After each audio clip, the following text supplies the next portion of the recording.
Bienvenidos amigos y amigas a esta nueva edición de su programa Cara a Cara. Soy Alejandro Bermúdez y estoy aquí en Orange County, en California. Les recuerdo que nosotros estamos aquí en los locales de la Catedral de Cristo, este enorme conjunto que fue alguna vez evangélico y que se ha convertido ahora en los cuarteles generales de la diócesis de Orange County, una bellísima iglesia que está siendo reformada y que está siendo renovada, y por eso en muchas de las tomas que van a ver ustedes aquí en el programa van a ver detrás mío una enorme grúa procediendo a recuperar y a transformar la enorme catedral de cristal, una de las construcciones más impresionantes de la arquitectura moderna norteamericana, que dentro de poco, Dios mediante, se va a convertir en el centro del culto católico en esta diócesis de Orange County, que nos acoge en el estudio de la costa oeste de los Estados Unidos de EWTN y de Radio Católica Mundial. Como siempre, agradecerle los correos electrónicos que nos hacen llegar a caraacara@ewtn.com. Los leemos todos, los usamos para motivación de posibles programas, también para nuestros programas especiales de preguntas y respuestas, y muchos de los correos electrónicos han llegado desde México, desde Perú, desde Argentina, desde otros países donde se están realizando la batalla por defender la familia tradicional entendida como un hombre y una mujer. Y uno de los grandes combatientes en esta batalla, tengo el honor de tenerlo aquí en los estudios, es el magíster Juan Dabdub, que ha participado en muchas de estas lides. Magíster, bienvenido al programa. Gracias, muy amable por invitarme, muy amable, Alejandro. Magíster, usted ha estado comprometido.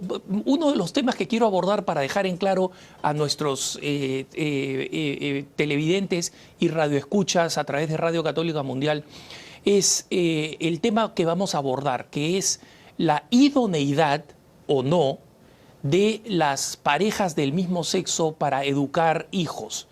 Es un tema que usted ha explicado en múltiples ocasiones, incluso en ámbitos políticos, en ámbitos de debate. Pero esta conversación no es una conversación teórica, sencilla, clara y honesta. Ajá. Recientemente usted estuvo en un debate televisivo que se convirtió en motivo de comentario en redes sociales en toda América Latina, no solo en México. ¿Podría contarnos un poco cuál fue el origen de ese debate y qué pasó en ese debate y cuál ha sido un poco la cola que ese debate ha dejado? Muy bien, sí, con mucho gusto. Fíjate que nos invita Televisa, que es la empresa más grande de televisión en México. El programa originalmente estaba hecho para participar una pareja de hombres gays. Ellos fueron los primeros que adoptaron una niña en México, los primeros que han adoptado. Y la presidenta del CONAPRED es el Consejo Nacional para la Prevención de la Discriminación, que se supone que debe de cuidar todo lo que es relacionado con discriminación, pero está muy enfocada a la comunidad LGTB, ¿no? Y bueno, pues de esta parte estaba un sacerdote y un servidor. El sacerdote tenía la limitación de que se puede decir que el director espiritual del personal de esta empresa, y pues se sentía un poquito incómodo en hacer comentarios fuertes o críticas. Por eso si la gente ve el debate, ve que participa, pues yo creo que 2 veces nada más, porque además el debate se puso muy fuerte, ya que contra lo que se había acordado, pues invitan a una tercera persona, a una artista de telenovelas muy conocida, que es una señora lesbiana, de una pareja de 21 años más joven que ella. Y también invitan a un líder de la comunidad LGTB internacional. Él es un muchacho gay judío. Y entonces dije, oye, pues ya son 5 contra 1, caramba, ¿no? Pero pues bueno, ahí el Espíritu Santo trabajó bastante bien porque yo no iba preparado para tanto. Y la verdad es que salió a relucir que la gente cuando habla de estos temas no tiene los fundamentos. Básicamente el lobby gay, como le llama el Papa Juan Pablo, el Papa Benedicto, Pero, bueno, ya me hice bolas. El Papa Francisco habla del lobby gay, ¿no? Y cuando él habla de lobby gay se refiere a todas estas personas que no solamente quieren vivir su sexualidad, sino que se la quiere imponer a la sociedad como una forma de vida. Y ese es el enfrentamiento que tenemos, ¿no? Porque nosotros decimos que la orientación sexual no nos hace ni mejores ni peores a las personas. Entonces hay tanta gente buena como tanta gente mala entre las personas que tienen preferencias por el mismo sexo. Pero ya cuando empiezan a querer cambiar los principios de nuestra fe, cuando empiezan a imponer nuestros valores, quieren cambiar la sociedad, pues entonces tenemos que salir a defendernos. Y bueno, pues ahí realmente salió a relucir que situaciones tan delicadas como que no existe ningún derecho a la adopción, ¿verdad?, ni al matrimonio homosexual en los tratados internacionales sobre derechos humanos. Y el otro punto que salió a relucir y que fue el que causó más polémica o incluso simpatía, porque se vio muy mal la persona que hizo la afirmación, fue por qué quitaron de la Asociación Psiquiátrica Americana y de la Organización Mundial de la Salud la homosexualidad como un trastorno mental. Sí, cuando la gente me reclama que por qué estoy en contra, si esto ya se quitó, pues yo les pregunto, bueno, y es que yo no estuve de acuerdo con los estudios, la verdad que fui un poquito tramposo ahí, ¿verdad? Les digo que yo no estoy de acuerdo con los estudios que hizo la Organización Mundial de la Salud, y les pregunto, ¿ustedes ya lo leyeron? Y la artista de telenovela dice, sí, yo lo leí como ciudadana, yo lo leí. Y pues yo le contesto, oye, pues qué bueno que lo leíste porque no hicieron ninguno. ¿Sí? Entonces, pues quedó completamente al descubierto la falta de conocimiento de la situación, ¿no? Que la verdad es que no existe ningún fundamento. Precisamente cuando la Asociación Psiquiátrica Americana quita del catálogo de trastornos mentales la homosexualidad, lo hace a través de una votación. Sí, una decisión absolutamente política. Exactamente. Y muy reñida, o sea, sin precedentes. 58%, 42%, y dices, pues no, ¿cómo es posible que alguien que se ostenta como médico, que debe ser científico, basa sus decisiones en una cuestión democrática? La verdad no puede ser democrática, la verdad o sea, debe tener fundamento objetivo. En todos lados, pero especialmente en el ámbito científico. Exactamente. De eso se precia el ámbito científico. Exactamente. Garantiza que pueden tratar nuestra salud, etcétera, porque tienen no opiniones, sino principios científicos detrás. Exactamente, ¿no? Y es muy cruel esta decisión porque hay mucha gente que tiene esta atracción al mismo sexo y no se siente a gusto y quiere retomar su heterosexualidad y sufren mucho, ellos y su familia. Y a raíz de esa decisión, pues dejaron incluso de enseñarles a los psicólogos y a los psiquiatras cómo tratar a una persona con esta problemática. Afortunadamente, ese 42% de psiquiatras que no estuvieron de acuerdo han seguido trabajando y ahorita cada vez empieza a haber más gente preparada para ayudar a las personas que no tienen esta atracción al mismo sexo no deseada y quieren ayuda. Entonces hay gente que ya está empezando a trabajar muy fuerte. En México se está llevando gente de aquí de Estados Unidos muy preparada para que nos ayuden a preparar gente allá en México y que las familias y las personas que tienen esta problemática puedan salir adelante. Sí, y no tienen mucho apoyo internacional y mucho apoyo oficial estas parejas estos médicos, estos especialistas que quieren hacer este tipo de trabajo. Aquí en Estados Unidos, en algunos lugares, como en el estado de Nueva York, se ha prohibido las terapias que llaman transformacionales. Ajá. Y en consecuencia, si una persona en Nueva York tiene atracción al mismo sexo y desea retomar el camino de la heterosexualidad o buscar algún tipo de terapia, tiene que salir del Estado, ¿no? Sí, que es una cuestión absurda, ¿verdad? Porque no hay tampoco estudios que demuestren que esta situación, porque dicen que los dañan. O sea, no hay ningún estudio realmente que compruebe eso. Y sí hay pruebas tangibles de personas que han podido dejar su homosexualidad o incluso casarse, ¿verdad? Entonces, no se vale, por ejemplo, que uno tenga un hijo que empieza a tener este tipo de problemas y uno le digan, pues ni modo, te aguantas, ¿verdad? No puedes llevar a tu hija o a tu hijo a terapia porque incluso a los padres los multan. Efectivamente, Entonces, efectivamente. pues es una cuestión totalmente injusta. Así es. Hay varios otros estados, como en el que estamos, en el estado de California, Exacto, donde la terapia de menores está prohibida. Está prohibida. ¿No? Entonces, sí. un papá y una mamá no tienen más alternativa que decir, bueno, mi hijo va a tener que ser así, sin ninguna alternativa, pese a que en la familia, entre el muchacho o la muchacha y los padres, hay un consenso de tratar de buscar ayuda, ¿no? Sí. Y la razón por la que le preguntaba, Magíster, este tema del debate, Ajá. es porque el debate que usted sostuvo en Televisa, que además fue seguido en muchas partes de América Latina gracias a las redes sociales, yo fui uno de los que difundí estar bien, en el debate y seguir además con los comentarios inmediatamente después en redes sociales para impedir que ellos saturaran el comentario.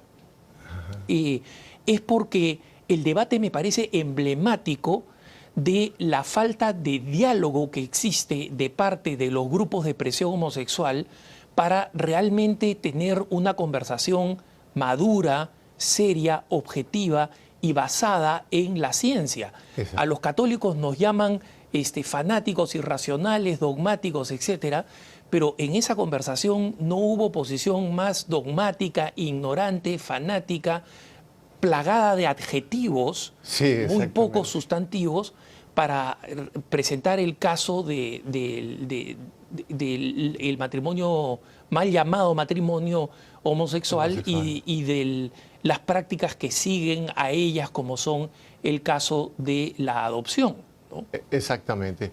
Sí, yo creo que es que no tienen fundamentos, ¿verdad? Incluso si tú ves los debates que puede haber en estos temas cuando se confrontan de manera bien sustentada, normalmente quieren meter a la religión en medio, ¿no? Y esto es porque la religión es algo subjetivo. Dicen que allá en México decimos que no te metas a hablar ni de fútbol, ni de política, ni de religión, porque no vas a acabar nunca, ¿verdad? Entonces, ellos quieren meterse a la religión porque, bueno, pues es una cuestión opcional. Tú crees en Cristo, eres católico, pero yo no, entonces no me vengas a imponer tu religión. Entonces, ahí lo que hay que hacer es cortarles inmediatamente para llevarlos al campo de la objetividad, y eso es lo que tratamos de hacer nosotros, por ejemplo, en este debate. Son expertos en adjetivar, ¿verdad?, a la persona, ¿sí? Retrógrados, oscurantistas y, bueno, todo. Ya estamos acostumbrados a ese tipo de situaciones, pero no aportan argumentos objetivos. Incluso este debate, cuando la presidenta del Consejo Nacional para la Prevención de la Discriminación y la iniciativa del presidente de México hablan de que es un derecho el matrimonio homosexual y que es un derecho las adopciones, pues le digo, a ver, díganos en qué tratado internacional sobre derechos humanos existen esos derechos, porque en ninguno existe. O sea, es mentira que haya un derecho. Y precisamente el Tribunal de Estrasburgo, que es el tribunal de derechos humanos más importante del mundo porque agrupa a 47 países del Consejo de Europa, el día 9 de este mes acaban de dictar una nueva sentencia, pero esta sentencia fue dada por el Pleno. O sea que los 47 jueces de países tan diferentes como Inglaterra y Turquía o Finlandia y España, de común acuerdo, o sea, todo el mundo coincidió y dijo tres cosas importantísimas en esta sentencia. No existe el derecho al matrimonio homosexual, el matrimonio solamente se entiende que es entre un hombre y una mujer, y el Estado no comete ningún delito de discriminación por negarle a las personas homosexuales el matrimonio. Entonces, esa es la realidad de este mundo que se ha venido manipulando. Y entonces, pues, 3 veces le pregunté a la presidenta de la comisión y las 3 veces no pudo responder. Bueno, no pudo responder porque no existe ningún derecho en el mundo a la que estas personas se casen. Magíster, vayamos a un paso más adelante. Vayamos al tema de la adopción. Okay. Porque en los países en los que, o en los lugares como en la Ciudad de México o por ejemplo en Argentina, en los lugares donde se han legalizado la unión homosexual equiparándola al matrimonio, Ajá. uno de los derechos que se ha considerado fundamentales es el hecho de la adopción. En pocos países se ha legalizado las uniones homosexuales sin el derecho a la adopción, como en Italia, que ha quedado más o menos en el aire. Alemania también lo tiene prohibido. Efectivamente. Entonces, en el caso de las adopciones, nosotros encontramos dos argumentos y yo quisiera que usted se tome el tiempo que considere necesario para explicar esto bien. De acuerdo. Porque hay una proposición que yo considero una falacia, pero voy a dejarlo a usted a que desarrolle esto. Muy bien. Y luego una afirmación que supuestamente se basa en datos científicos. Vayamos primero a la afirmación, y es, ¿qué cosa es mejor? Que un niñito crezca en la calle sin papá y sin mamá, abandonado, o que ese niño tenga una oportunidad con una pareja homosexual que le va a dar alimento, le va a dar educación, le va a dar vestido, le va a dar protección, le va a dar una carrera, le va a dar un horizonte en la vida. Esa es la primera. Y la segunda es que científicamente está demostrado que los hijos de padres del mismo sexo no presentan ninguna diferencia respecto de los hijos que han sido criados con un papá y con una mamá. Entonces, ahí está la cancha, magíster. Juegue usted. ¿Por cuál empezamos? Por la primera. Muy bien. Yo creo que esa afirmación es una afirmación tramposa, ¿verdad? Porque no puedes hacer una comparación tan disímbola como esa, ¿verdad? O sea, te pintan un panorama muy dramático, un niño de la calle abandonado, solo. Pues claro, o sea, quien lo recoge, lo ayude y lo apoye, pues sería excelente, no importa simplemente con que sea una buena persona. Pero el problema que realmente existe en el mundo y en México es muy patente, lo que faltan son niños para ser adoptados. ¿Sí? En México, por ejemplo, lo que tenemos es que hay un promedio de 1,000 parejas en espera mensuales y el proceso se toma de 2 a 3 años. Wow. Es demasiado tiempo, o sea, habría que modificar las leyes para agilizar los procesos.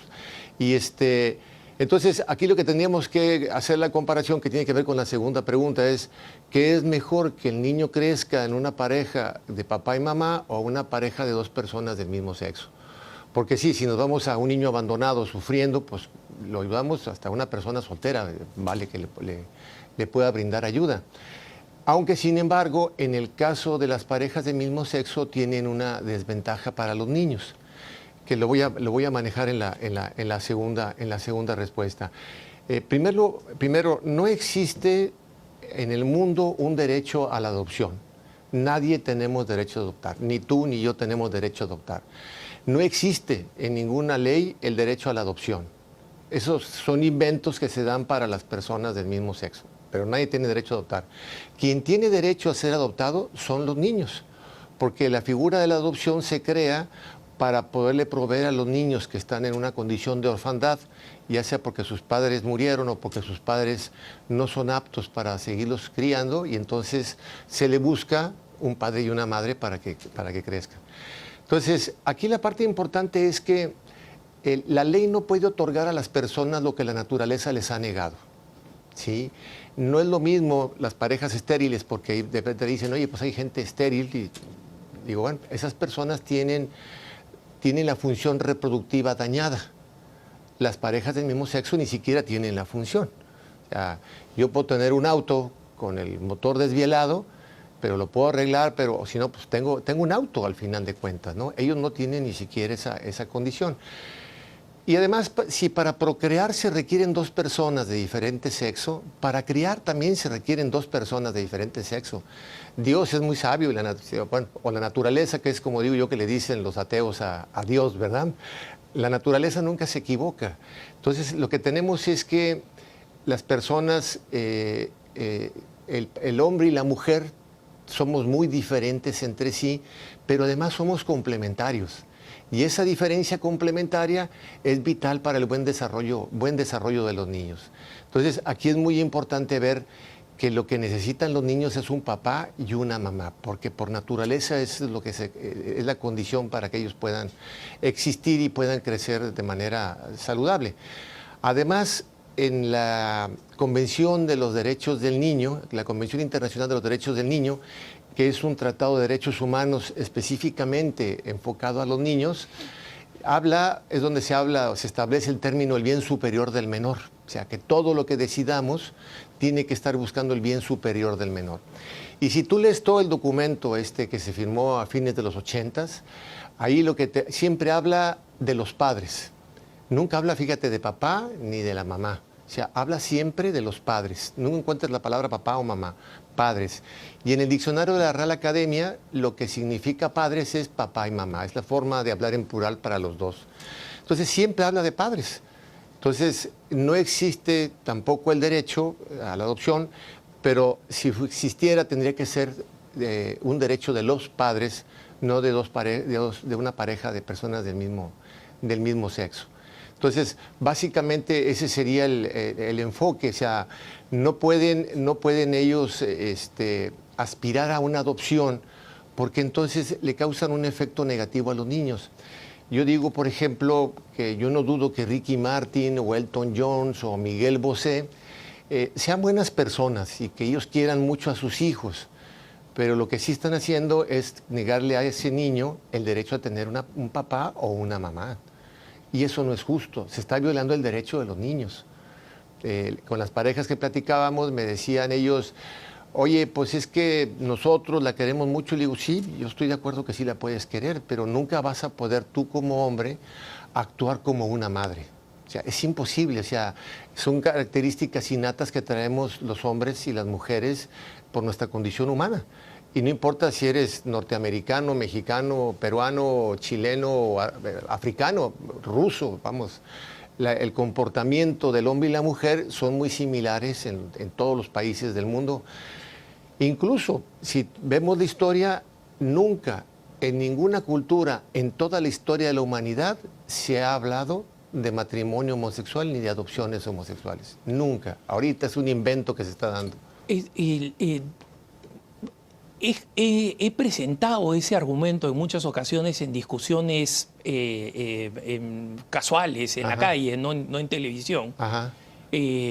Y lo que normalmente me responden es que, bueno, eso muestra la evolución del ser humano, como, bueno, en el pasado no fue así, pero ahora estamos entrando a una nueva etapa, hay como una especie de New Age, de creencia de que todas estas revoluciones en el campo sexual son una nueva etapa, una nueva era, una era de mayor iluminación, ¿no? de iluminismo, sí. Y que como consecuencia de eso ha llegado el momento de aceptar esto como un aspecto de la evolución del ser humano, el hecho de que los niños puedan ser insertados en parejas del mismo sexo. De acuerdo, mira, una cosa que hay que entender es que estamos en medio de una batalla ideológica, ¿no? O sea, nosotros decimos que el mundo está viviendo actualmente la peor guerra en la historia de la humanidad y no se trata de armas, ni de política, ni de economía. Es una guerra de ideas, es una guerra ideológica. El Papa Benedicto XVI hablaba de la dictadura del relativismo y eso es, o sea, al final de cuentas, nada es bueno, nada es malo, todo depende de lo que tú digas y cómo tú te sientas. A estas personas yo les respondería, le digo, bueno, mira, está probado por miles de años de historia y miles de culturas en toda la historia de la humanidad que el patrón hombre-mujer funciona como familia, ¿sí? Yo quisiera que tú me enseñaras cuáles son los fundamentos para decirme que esta situación no es simplemente una idea o una ocurrencia de las personas estas, sino que está basada en estudios científicos, que por ejemplo ya empieza a haber estudios que demuestran exactamente lo contrario. Por ejemplo, la Universidad de Texas en Austin hizo un estudio hace un par de años en la Facultad de Sociología. El estudio fue dirigido por el doctor Mark Bregnerus, siempre me hago bolas con el apellido, espero haberlo pronunciado bien. Pero el estudio se llama Nuevas Estructuras Familiares, ¿no? Nuevas Estructuras Familiares. Que es otra cuestión muy importante, ¿verdad? Porque la gente habla de que hay muchas familias.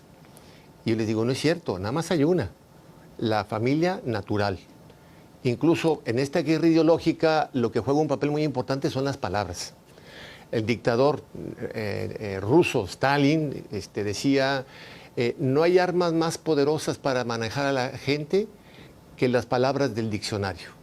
¿Sí? Ortega y Gasset, este filósofo español, decía, cuidado con las palabras, que son los déspotas más duros que la humanidad conoce. Cuando empiezan a jugar con las palabras, nos empiezan a cambiar el sentido de la realidad. Por ejemplo, esto del aborto, pues le llaman interrupción del embarazo. Y yo les digo, y a ver, ¿dónde tienen el switch las mujeres? Digo, yo hasta ahorita no lo he encontrado, ¿verdad? Porque una interrupción implica que se puede reiniciar. Entonces, es una terminación, no me vengas a hablar de interrupciones, ¿no? Entonces, en esta batalla ideológica empiezan a cambiar el sentido de las cosas y hablan de diferentes tipos, que hay muchos tipos de familias y nada más hay una. Incluso nosotros evitamos el término familia tradicional, porque la familia no es una tradición, no es una costumbre. Y nos pueden contestar, bueno, pues ya modernízate, ¿verdad? Porque pues ya traes un concepto de familia del siglo XVI, que estamos en el tercer milenio. Entonces, evitamos el término familia tradicional para no caer en ese juego de que nos puedan meter el argumento de que se puede cambiar, porque esto es una cuestión de evolución. Pues la cultura sí cambia, ¿no? Entonces, es natural. ¿Y por qué es natural? Primero, porque todos procedemos de una relación natural entre un hombre y una mujer. Y segundo, porque el matrimonio y la familia existen antes que existiera la sociedad y el Estado. Cuando el Estado, en este caso los romanos, aunque ahí dicen que hay culturas anteriores que ya hablaban de esto, pero vamos a quedarnos con los romanos hace 5.000 años, una cosa por el estilo, crean la figura jurídica del matrimonio, o sea, no crean el matrimonio, crean la figura jurídica del matrimonio, porque ellos eran muy listos y dicen, oye, la única fuente de nuevos ciudadanos que tenemos para el imperio son las familias soportadas por un matrimonio. Si no hay un matrimonio estable que atienda a los hijos, una madre que cuide a los hijos y los eduque con virtudes y valores, entonces esa familia se va a convertir en una familia disfuncional, que va a criar hijos disfuncionales, que se van a convertir en ciudadanos disfuncionales y van a generar una sociedad disfuncional. Y esta sociedad disfuncional, ¿quién va a tener que batallar con ella? Nosotros, el Estado. Entonces, muy listos, dicen, vamos a arreglar el problema de origen y crean el matrimonio, que es matrimonium, protección de la madre. Protegen a la madre para que pueda educar adecuadamente a los hijos y no haya un desorden social como el que, por ejemplo, en el caso de México y muchos países latinoamericanos estamos viviendo porque se ha descuidado a la familia. Y, Magíster, volviendo de la pausa, me gustaría hablar primero de estudios como los de Regnerus, lo que ha realizado Regnerus, y otros términos como los juegos de palabras, tales como el matrimonio igualitario, entre comillas, cuando usted habla precisamente de la manipulación del lenguaje. Estoy con el magíster Juan Dabdub hablando de la familia. Nosotros volvemos dentro de una pausa. No se vayan, estamos en Cara a Cara y ya volvemos en cualquier momento.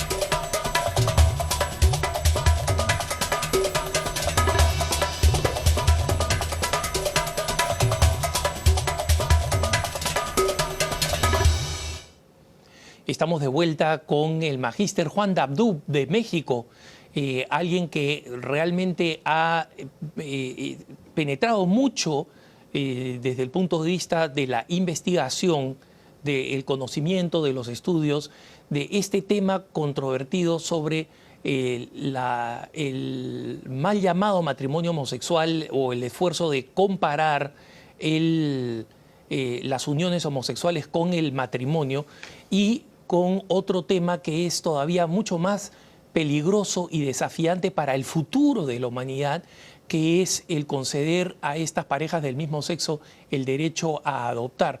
Cuando nos íbamos a la pausa, magíster, usted había hecho una mención muy importante sobre el poder del diálogo. Nos citó tanto a Stalin como a Ortega y Gasset, y no son pocos los que hablan precisamente del enorme poder de las palabras y de la capacidad de ser vehículos ideológicos. Claro, ¿no? sí, sí. Uno de estos términos que se utilizan con cierta frecuencia y que lamentablemente muchos católicos de buena fe que están del lado, digamos, del orden natural, suelen utilizar es el de matrimonio igualitario. Ajá. ¿Nos puede explicar un poquito el caballo de Troya que hay ahí metido en este concepto? Sí, es muy interesante y sí es una trampa que nos están poniendo y estamos cayendo demasiado fácil en ella. Si uno agarra el diccionario de la Real Academia Española de la Lengua, ahí lo vamos a encontrar que dice que el matrimonio es la unión de un hombre y una mujer bajo ciertos ritos y procedimientos, etcétera, etcétera. Esa es la definición original del matrimonio. Y la raíz latina de la palabra matrimonio es matrimonium, es protección de la madre, porque se crea para proteger a la madre, para que esto en un momento dado ella pueda criar hijos con una buena formación, ¿no? Con valores, con virtudes. Entonces, uno de los puntos importantes aquí es que cuando hablamos del matrimonio del mismo sexo, pues nos estamos contradiciendo, ¿verdad? Un día me preguntaba un conductor de un programa de noticias en Torreón, Coahuila, allá en México, y me dice, oiga, ¿y usted qué opina del matrimonio homosexual? Y yo con cara de sorpresa digo, ¿qué es eso? Y me dice, pues todo el tipo muy descontrolado, dice, pues el matrimonio homosexual. Digo, es que, ¿qué es eso? O sea, oiga, y luego le digo, es que eso no existe. Me dice, no, sí. Le dije, a ver, perdóneme, ¿ha visto usted alguna vez una hemorragia de agua? Me dice, pues no. ¿Y alguna barbacoa de lechuga? Pues no, tampoco. Bueno, pues tampoco va a haber un matrimonio homosexual, porque es corromper el lenguaje, es violentar la realidad. Entonces, no podemos usar la palabra matrimonio homosexual porque son conceptos que se contradicen, ¿no? Si dos hombres no pueden ser madre y dos mujeres no pueden ser madre, entonces no puede ser matrimonio. Entonces, ese sería uno de los puntos más importantes a resaltar en esta manipulación del lenguaje. Y a mí me preocupa también la adición del término igualitario, porque en el fondo está haciendo suponer que es un derecho que tiene cualquiera que quiera acceder a él, ¿no? Sí.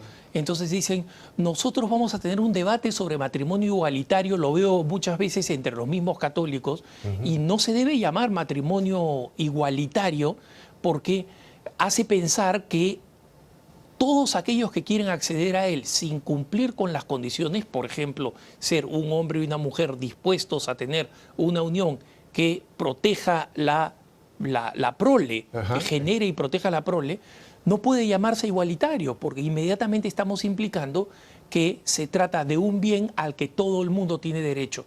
Todo el mundo tiene derecho al transporte público. El transporte público es igualitario, pero el matrimonio no lo es. No, y fíjate que lo utilizan como una herramienta para acusarnos de discriminar con los que no estamos de acuerdo con esto, ¿no? Pero hay que distinguir que hay dos tipos de discriminación, ¿no? El ser humano por naturaleza discrimina, diferencia, distingue. Y yo hago la pregunta cuando tengo público enfrente y les digo, a ver, a las parejas, ¿usted, señor, está casado? Sí, aquí está mi esposa. Dije, ¿y a cuántas mujeres discriminó usted para casarse con la suya, verdad? Y me dice, pues a todas. Digo, bueno, muy bien, así es cierto. O sea, uno dice, ¿sabes qué? Esta es la mujer de mi vida, no quiero saber nada de ninguna otra mujer. Eso es un acto de discriminación positiva, estás distinguiendo. El otro, el que sería una discriminación negativa, sería cuando uno da un trato diferenciado a los iguales. Entonces habría que ver si las parejas heterosexuales y las homosexuales son iguales. Y entonces encontramos que las parejas homosexuales no tienen complementariedad sexual, los órganos sexuales no se complementan, no hay complementariedad física, no hay complementariedad psicológica y no tienen capacidad de procreación.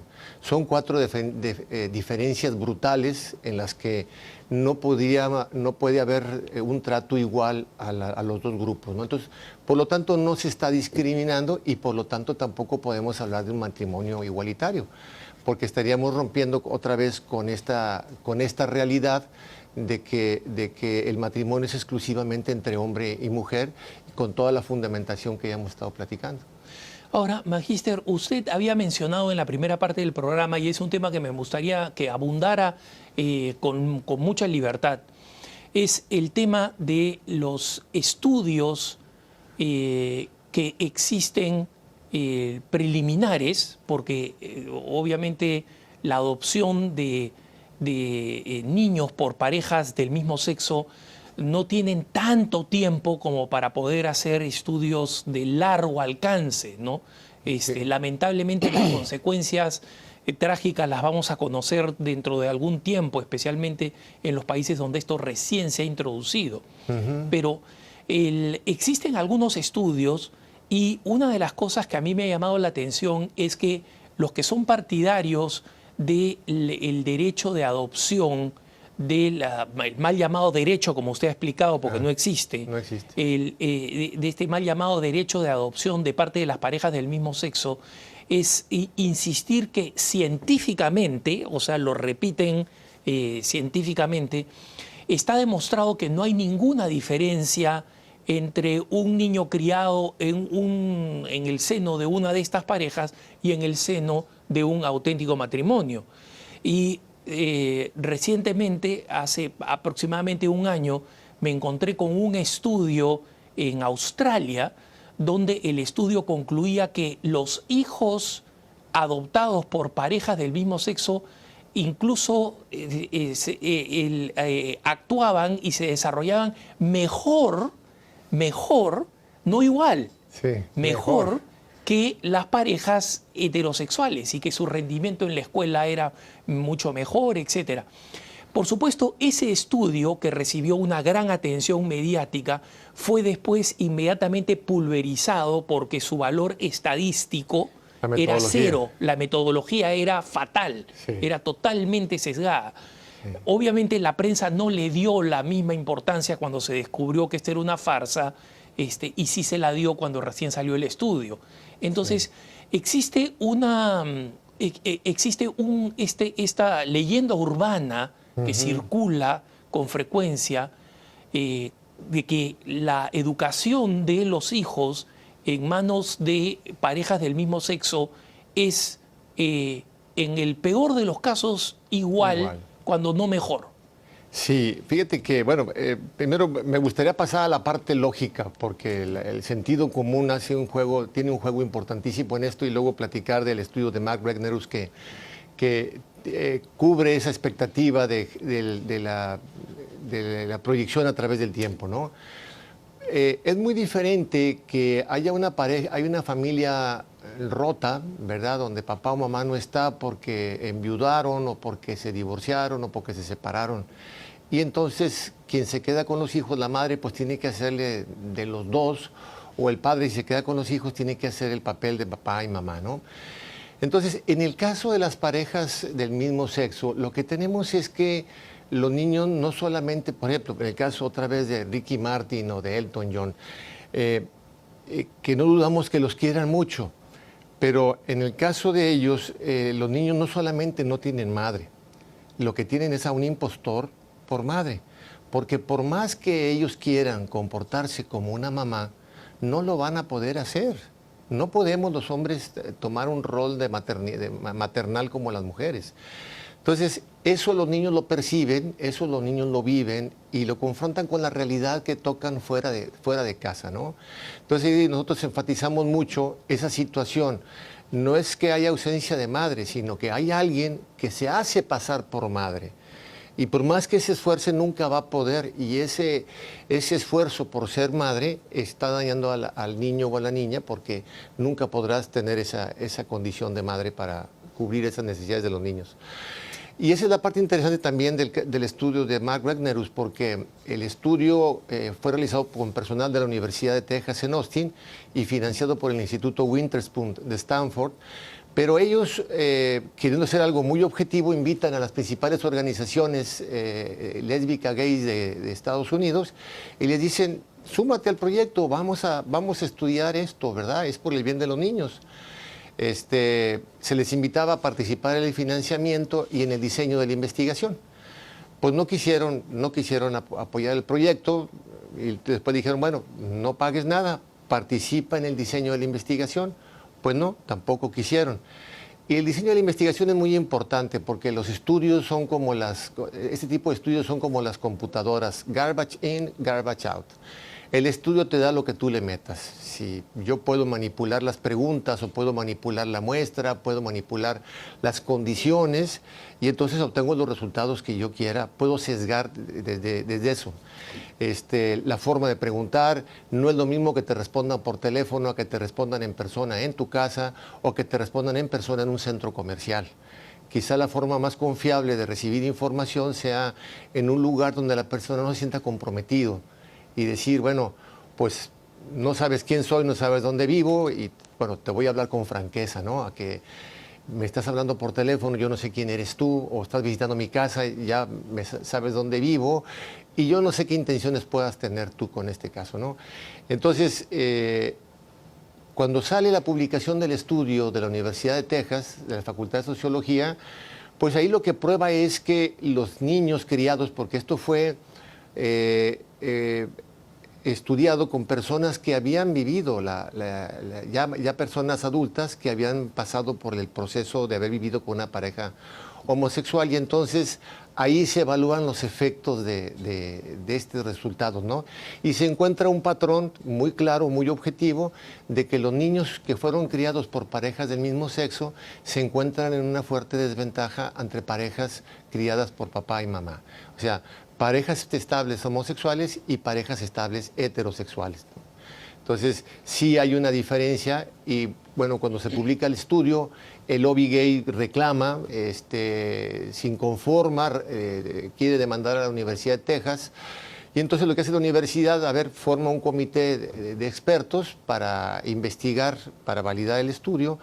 Y el resultado de esta investigación de expertos dicen, miren, no hay ningún problema con la metodología, todo cumple con los requisitos científicos para que los resultados tengan validez, así es que el estudio sigue siendo válido y se queda tal y como está. ¿Cuáles son las principales conclusiones, Magíster, de esto? ¿Cuáles son cuáles diferencias se vieron? ¿Qué diferencias se evidenciaron? ¿Cuál es el producto final, por llamarlo de una manera un poco burda, de una pareja del mismo sexo que cría a un niño y cuál es el equivalente de un niño criado en un matrimonio? ¿Existen diferencias? ¿Cuáles son esas diferencias? ¿A qué conclusión llegó Regnarus en esta investigación? Sí, los principales se encuentran en el campo de la afectividad, en el campo de la psicología, ¿no? Por ejemplo, uno de los problemas más importantes que se detectan, los números no los tengo en la cabeza, pero uno de los puntos más importantes es la dificultad que tienen los muchachos o las muchachas en interactuar con las gentes del sexo opuesto. Porque, claro, en su crianza dentro de la casa no tuvieron el referente paterno, no tuvieron el referente materno, no tuvieron esa parte complementaria que hablamos, ¿no? Entonces, eso los descontrola, eso los vuelve inseguros y tienes entonces una situación de inestabilidad emocional muy fuerte, ¿no? Otra cosa es de esta misma inestabilidad, pues es la propensión a las adicciones, ¿verdad? Esta inseguridad te lleva a buscar refugio en el alcohol o te lleva a buscar refugio en las drogas. Hay un índice mayor de alcoholismo y de drogadicción que en el caso de las parejas, de los hijos criados en parejas heterosexuales. Y bueno, básicamente por ahí van muchos de los indicadores.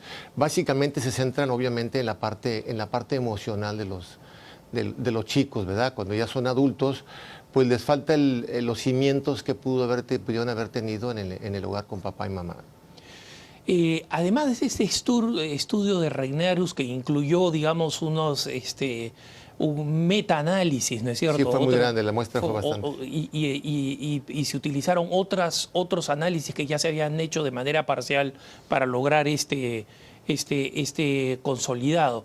Regnarus pagó un precio muy alto desde el punto de vista académico porque fue puesto en duda por el lobby gay por muchísimo tiempo y los ataques a su a su investigación fue feroz, cosa que él de alguna manera pronosticaba, y esa es la razón por la que, como usted ha explicado, él invitó a los grupos que abogan por el derecho a la adopción de parejas homosexuales a formar parte de la investigación. Exacto. Y hacer una investigación abierta y definitiva. Nosotros tenemos algunas conclusiones muy preliminares en donde se ha utilizado más el nombre de una institución que una auténtica investigación, como es un grupo de la Sociedad Pediátrica Norteamericana que ha dicho que ellos no encuentran ninguna diferencia fundamental entre una y la otra. ¿Cómo se llegan a estas conclusiones que son más ideológicas que médicas? Sí, bueno, ese es el problema, ¿verdad? Por ahí tengo el testimonio de un expresidente de la Asociación Psiquiátrica Americana, que es el mismo caso de la Asociación Pediátrica Americana, donde él dice, pues es que la asociación está tomada por el lobby gay, realmente ellos son los que mandan dentro de la organización. Los recursos que reciben de parte de los asociados se dedican básicamente a promover ideologías y no a hacer investigaciones con carácter objetivo que les permitan a los psiquiatras tener fundamentos en sus decisiones como médicos que son. Entonces, a lo que hay que hacer ahorita es, a ver, no me interesa quién seas, ¿verdad? Me interesa cuál es el fundamento que tienes, en qué estás sustentando tu decisión, que fue lo que pasó con el debate en televisión ahí en México, que decían es que hoy desde 1990 la Organización Mundial de la Salud quitó la homosexualidad del catálogo de trastornos mentales. Le digo, sí, pero ¿y dónde están los estudios? O sea, no pueden venir a tomar una decisión así. La revista Time lo dice muy bien, cuando narra este asunto dice, en aquel momento todas las personas consideradas sexualmente patológicas fueron súbitamente curadas. O sea, los curaron por decreto. Y esa es la injusticia, porque bueno, si alguien tiene una preferencia sexual y la quiere vivir, pues bueno, cada quien su vida. Nosotros decimos que nadie tiene derecho a meterse en la recámara de nadie.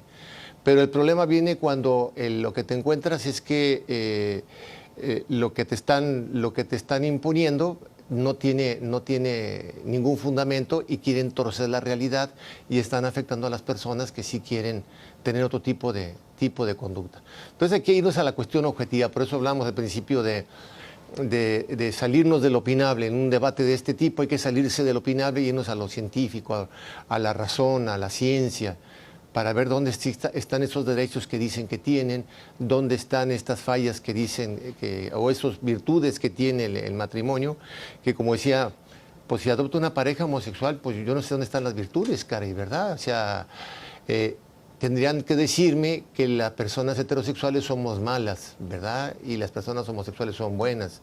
Y yo quisiera que me demostraran en qué sustentan esa decisión, o qué es lo que aportan ellos a los niños como parejas del mismo sexo, a diferencia de las parejas heterosexuales. Que otra vez, regresando a la naturaleza, pues bueno, si para procrear se requieren dos personas de diferente sexo, para criar también se requieren dos personas de diferente sexo. Magíster, me gusta mucho la manera como usted te ha presentado el tema.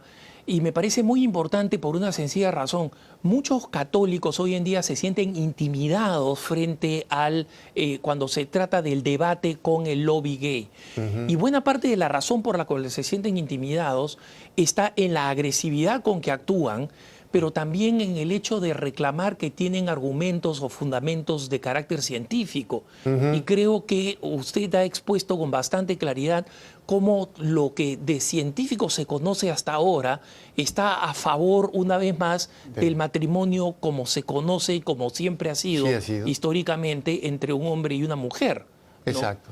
Y me gustaría que en ese sentido nos haga acá en el programa lo que ya ha hecho usted normalmente dentro de su defensa del matrimonio, de reafirmar a quienes creemos en el matrimonio como esta realidad histórica que precede a la Iglesia, porque existe antes de que existiera la Iglesia. Está la Iglesia, ¿no? sí. Que es una realidad que no solamente ha demostrado ser esencial para la transmisión de valores y de la cultura, la sucesión del ser humano, sino que también es esencial para el futuro de nuestra sociedad, ¿no? Sí, fíjate que una situación, uno de los argumentos que se debaten mucho en la mesa, en las reuniones familiares o en las bodas, es que, bueno, pues a ti déjalos que cada quien viva su vida, ¿no? Aquí lo importante es el amor. Y yo les digo ahí, a ver, vámonos por partes. Primero, el amor no es una causal de matrimonio, ¿no? O sea, porque hay gente que se ama y no se casa, ¿verdad? Uno ama a los amigos, llora cuando pierde a un buen amigo, hasta un soldado, caray, ¿verdad? Tipos tan duros, tan rudos. Pues el día que le matan a un compañero del pelotón, pues caramba, pues las lágrimas ruedan porque había un amor ahí, un afecto muy fuerte. Los pederastas aman a los niños. Entonces, no podemos hablar de que el amor sea la justificante para estas uniones. Y en el caso cuando nos dicen, oye, ¿y a ti qué te afecta? Déjalos cada quien su vida, ¿no? Le digo, no, el problema es cuando la ley, vamos a ponerlo de manera muy simplista, la ley solamente protege lo bueno y prohíbe lo malo, ¿no? Los abogados me pueden decir que hay otras alternativas, pero bueno, para efectos prácticos en general así es. Prohíbe lo bueno y permite lo malo. Cuando la ley entra a legalizar las uniones homosexuales, llámele sociedad de convivencia, pacto de solidaridad, uniones de hecho o incluso mal llamado matrimonio igualitario, lo que está haciendo es mandar dos mensajes muy delicados. Uno, que dice, yo Estado veo que esta conducta es buena para la sociedad. Y cuando aprueba esa conducta que considera buena para la sociedad y la legaliza, está legalizando todas las orientaciones sexuales. Por ejemplo, ahorita que citabas tú a Australia, pues en la Comisión de Derechos Humanos de Australia hablan de más de 20 orientaciones sexuales. O sea, yo ya le metí creatividad y no llego ni a 10, caray, ¿verdad? O sea, Lo no mismo, sé, lo ¿de mismo dónde me ha sacan, pasado a verdad? mí, Dices tú, claro, increíble, así es. ¿no? Pero bueno, entonces, no solamente legaliza la homosexualidad, ¿por qué? Porque ya rompiste con la naturaleza de la sexualidad humana. Ya entonces, pues cualquier cosa se avala. Si no es entre un hombre y una mujer y para la procreación, o sea, no tiene esa oportunidad de procreación, pues entonces lo único que permanece es el placer. ¿Y cómo sientes placer? Pues cada quien como le dé su regalada gana, ¿no? Entonces, ahí la ley viene y dice, oye, yo voy a tutelar este bien público con una ley, porque precisamente lo protege con la ley porque lo considera un bien público. Y como es un bien público, todos tienen derecho a acceder a él, incluyendo los niños, desde kinder.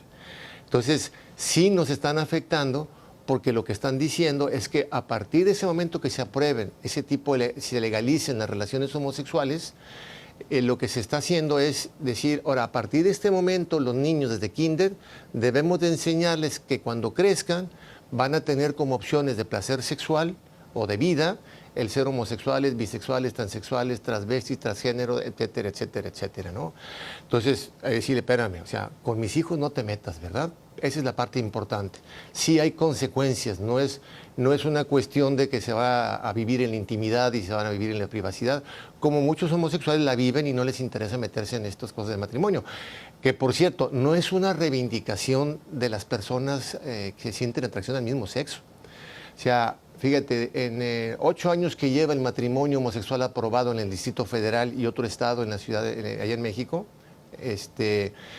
a donde se han ido a casar todas las parejas homosexuales, solamente hay 5.600 parejas. Y si hablamos que las personas que tienen atracción al mismo sexo fluctúan entre el 1 y el 3%, vamos a dejarle el 2%, Inglaterra habla del 1.4%, Canadá 1.7%, aquí en Estados Unidos se habla del 2 al 4%, no hay una cifra. De repente el Centro de Control de Enfermedades habla de 2 y de repente habla de 4%. Pero vamos a dejarlo en 2. En México serían 2.400.000 personas que tuvieran esta situación. Pues se ha casado solamente 5.600 parejas, ¿no? O sea, estamos hablando de 11.000 personas, de esos 2 millones, casi 2 millones y medio. Y si te vas a Dinamarca, que fue el primer país que legalizó las uniones homosexuales y el primer país que legalizó el matrimonio, el mal llamado matrimonio homosexual, después de 15 años de legalizar el matrimonio homosexual, solamente se habían casado el 6% de las personas homosexuales. Entonces, esa no es una reivindicación de las personas con atracción al mismo sexo, es una campaña de lobby gay.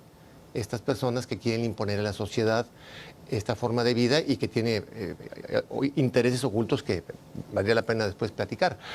Pero aquí la otra parte importante es en el caso de la un discusión. minuto que nos queda. Ok. En el caso para esta defensa en las relaciones familiares, no solamente es el decirle, oye, bueno, a ver, sí nos afecta, ¿verdad? Pero además la vida entre las personas del mismo sexo tiene consecuencias para ellos mismos, ¿sí? Entonces, si uno se pone a ver aquí, por ejemplo, en Estados Unidos, que es un país que lleva mucha estadística, analiza mucho los casos, pues debe llamar la atención que siendo el 2 o el 4% de las personas representen, los varones homosexuales representen el 60% de los infectados de sífilis, o ahorita el 90% de las nuevas infecciones de SIDA entre varones de 14 a 24 años. Entonces, hay algo que rompe con la naturaleza y está causando un trastorno muy fuerte. Sin duda, sin duda. No pueden donar sangre, no pueden donar órganos. Entonces, yo les digo, díganles eso a los muchachos, ¿verdad? Que ellos tomen una decisión informada de seguir con este camino o sacarle la vuelta.